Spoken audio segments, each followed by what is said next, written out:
Hi there, it's Christina. So I wanted to talk a little bit about why your new dog isn't themselves, right? That sounds kind of weird, but um, when you get a dog, whether you are fostering, adopting, whether you're visiting them in a shelter, it doesn't matter.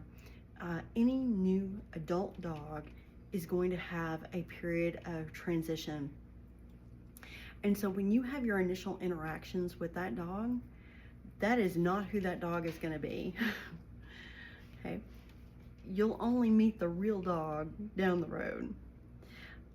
So let's talk about if you go into a shelter or even a foster home when they're in their own environment. Anytime you introduce new elements to a dog, it changes stuff up. They're always going to be wary and concerned or a little fearful or just different when they have that new element in their life. And a shelter, so many dogs are just traumatized by the shelter environment that you can't get a good read on a dog's personality in a shelter. So what I'd like to do is share with you the 4 different personality types I typically see with a new dog, and just so you're kind of aware of it, familiar with it, but just know that when you get them, could they end up that way in the long term? Yeah, maybe, but probably not. Okay, but let's talk about it. So the first type of dog I usually see is the guarded dog. So this is not the guarding dog, this is the guarded dog. This dog is usually, they can present one of 2 ways. They can be fearful, they might hide in their kennel, they might move to the back of the kennel and not want to be touched or not want to come out. They can be jumpy, startle anytime they hear a noise, or they might be snippy. You know, they might come out and kind of snap at you when you try to pet them or love on them. They might totally try to avoid you or be aggressive towards you. And it's not because they are a bad dog or they're acting out, but they're coming from a place of uncertainty and fear. And so that's just the trait that you're seeing. Another type of dog that I've seen is the shadow dog. Now, if you talk to trainers or vets, they may call this the Velcro dog. I think of them as my little shadow because every time you turn around, they're there. They follow you from room to room. They watch you constantly. So if you stand up, they may stand up right after you. You walk in the other room, they walk in the other room. You're not getting any privacy in the bathroom from them. They're coming in with you.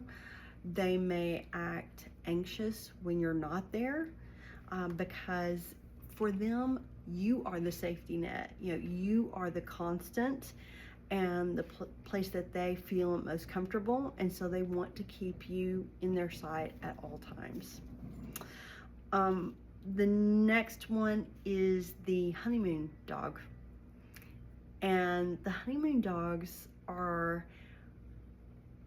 they're joy to meet because they're so happy. They're wagging their tail, they may be jumping up on you, trying to love you, get your attention. They seem happy, excited, caring, loving. When you meet them, you may be like, oh, this is the best dog. You know, this is the dog that everybody wants because they just seem so friendly and excited and loving. And the important thing to know is that, again, they may be this way in real life. Odds are they are not completely that way. You know, right now, when you first meet them, they have a lot of adrenaline in their system and a lot of they're feeling a lot of excitement, and that translate to you as that friendly, loving, outgoing. But down the road, could they be that way? Sure. Will they be that way? There's no guarantee. And the last kind of dog I want to talk about is the observer. This dog is very cautious. they are processing. So when you meet them, they are going to act kind of indifferent. They may ignore you. They may go sit in their bed and just kind of look around the room. They may stay in their crate and just keep an eye on things. They don't act very excited. They don't act aggressive, really. They don't act friendly. They're just kind of standoffish. And you can think of these animals as more of a slow burn, right? It takes them a little while to get warmed up to someone, but they're processing, they're taking things cautiously. And again, it's coming from that place of just uncertainty. You know, what's gonna happen here?